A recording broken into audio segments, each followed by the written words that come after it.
Hey everybody, this is the Esoteric Cross.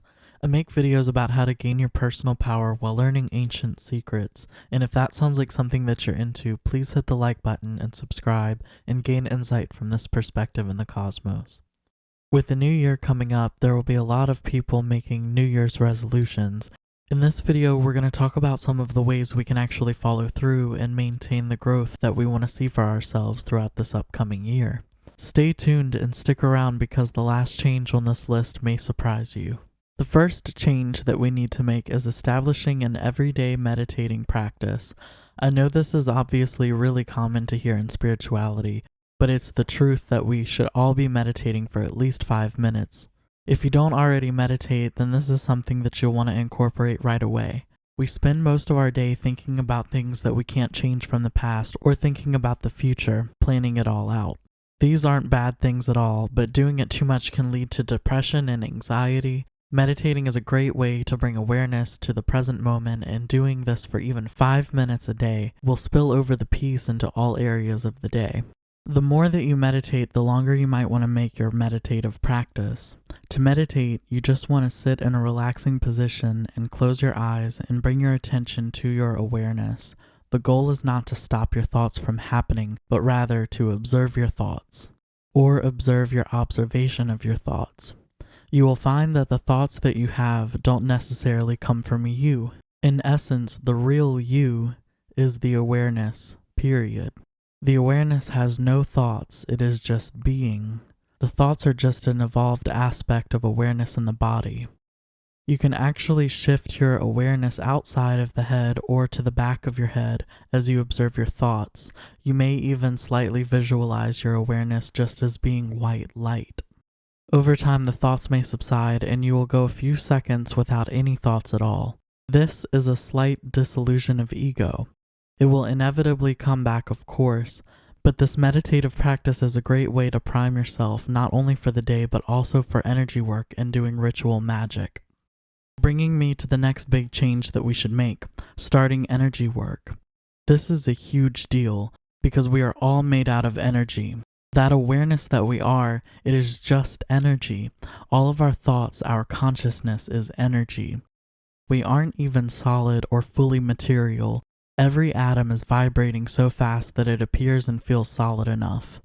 But the reality is that every cell, every centimeter of this universe is permeable. We are all connected to everything and everyone, so when we start doing energy work, we find that this has an effect on our environments. It has an effect on the people around us, the types of people that we end up meeting. When you truly start doing energy work, you will find that you can change just about any part of your life, whether you want health, love, money, recognition for your work, or just to find your true purpose. The best thing you can do is start a meditative practice and do your energy work immediately after meditating. This is because meditating is more focused on the dissolution of the ego, whereas the energy work is likely more about achieving something which will inevitably feed the ego in some way. We want to go into the space of energy work with the clearest and purest intention possible, increasing the likelihood that we will achieve the outcome that we are looking for in a positive way that brings no harm to anyone. We can use energy work to move our own energies and the energies around us. We can move other people's energies, and I believe there's a system for this called Reiki, which is something that I would love to personally learn more about. But there's all different types of energy work. We want to be able to visualize, feel, sense, and actively move the energy.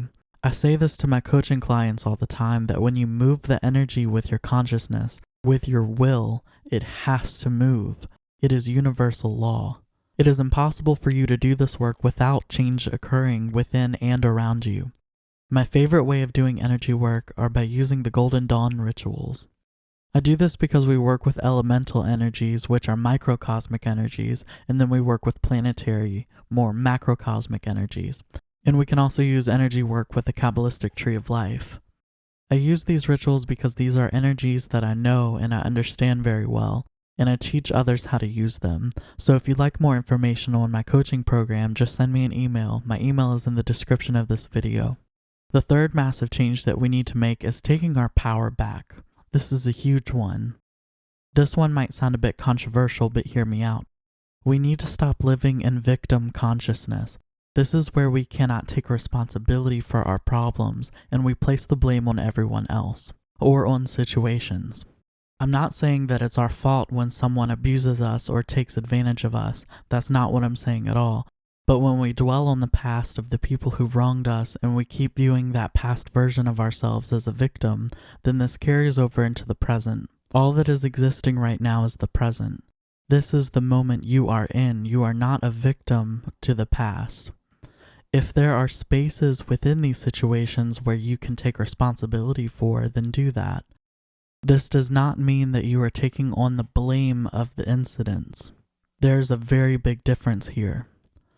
This is a way that you can self-identify what led you to be vulnerable to a person or situation to take advantage of you. Of course, there will be some situations where there was no responsibility for you to take, especially if you were a small child who suffered some form of abuse.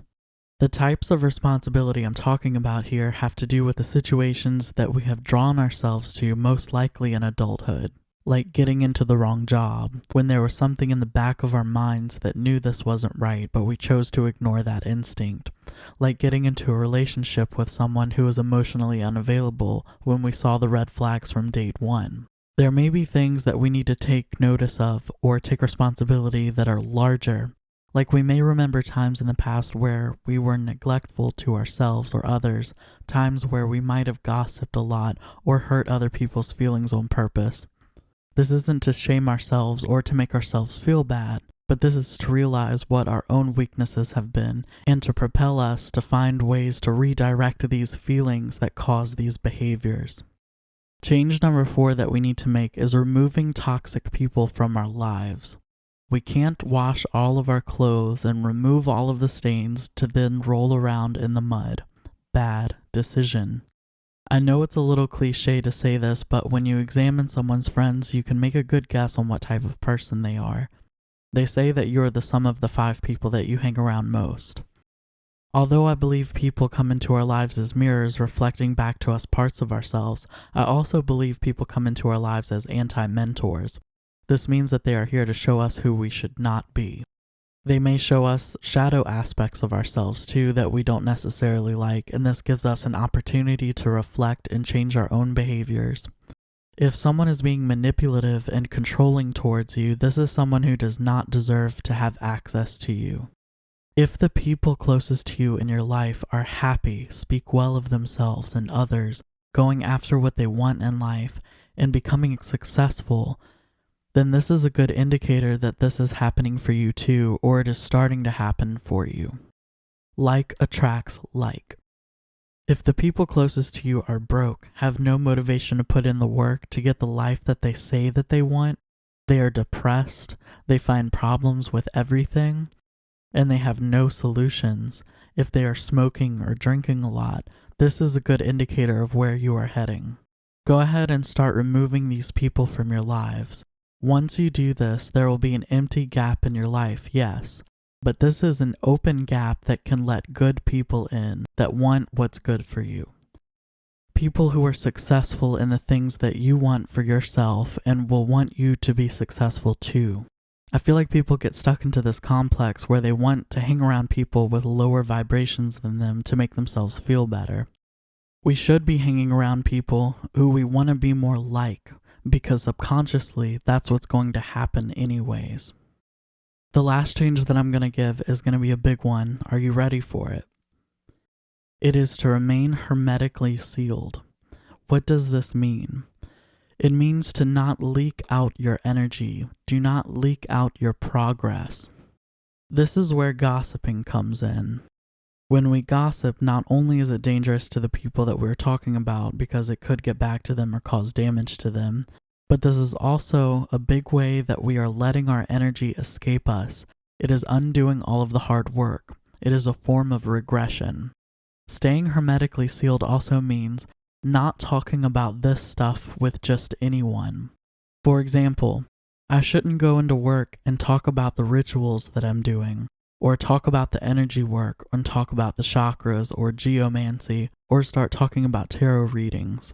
It can be hard when someone is talking about horoscopes and astrology and you want to add something into the conversation that is on a deeper level and has to do with that stuff, but it is so much better to just not say anything. We leak out our energy when we do this. You may be saying, well, what about you? I mean, I have a whole YouTube channel here where I talk about nothing but this stuff. And that's true, and on some level I do leak out some energy, but I'm more in control of it because I'm not on here showing my face and making all of this about my ego, and personally identifying with esoteric knowledge and magic. This isn't a brand for my personal identity. I don't personally identify with this. This is just my work. I make this content to help other people who specifically come here because they want to learn this stuff. This is a huge difference. Going to work and talking about tarot readings and energy work is just not the same thing. And why am I using this as an example? Because this happened to me. People may look at you like you're crazy.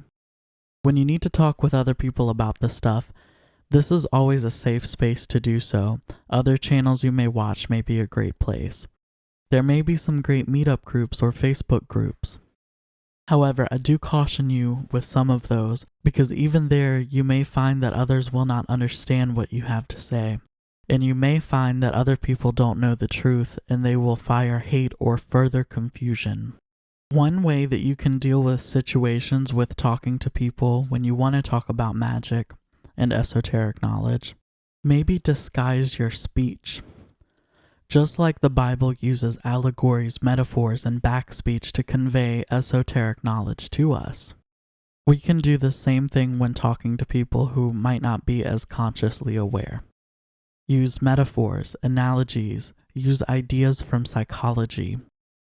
You can talk about some things like connection, healing, relationships, or serving the community instead of talking about God consciousness and energy work. I have a cousin who went to college for psychology, and she is very much an atheist and thinks that all of the spiritual stuff is garbage, woo-woo stuff.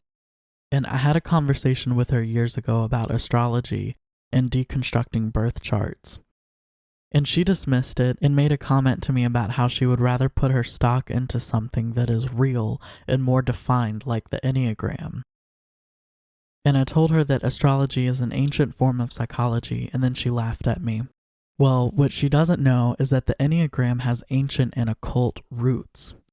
And what she doesn't know is that psychology has been studied as an esoteric and occult science for thousands of years. One of the ways that I communicate with her now is that I have to disguise this by talking about things like the Enneagram and referencing the brainstem, talking about fight or flight, and talking about how when our lives are better, we use more of our prefrontal cortex instead of using our brainstem and limbic brain. Instead of getting all esoteric and talking about base consciousness and higher consciousness, I speak in a language that she can understand. This generally avoids arguments and makes it to where we can both contribute to the conversation and feel like we might have had a good one. I hope these 5 tips will help you throughout this year. If you put these ideas into practice, you will see a world of difference with your spiritual development. If you are interested in ceremonial magic, I have a coaching program where I show you how to balance and work with the 4 elements.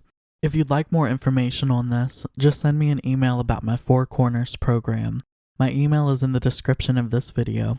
If you'd like a tarot reading done by me, you can also find this in the description. And I hope there was something new that you were able to take away from this video. If so, please hit the like button, leave a comment, and subscribe for more content. Thank you so much for watching. Until next time.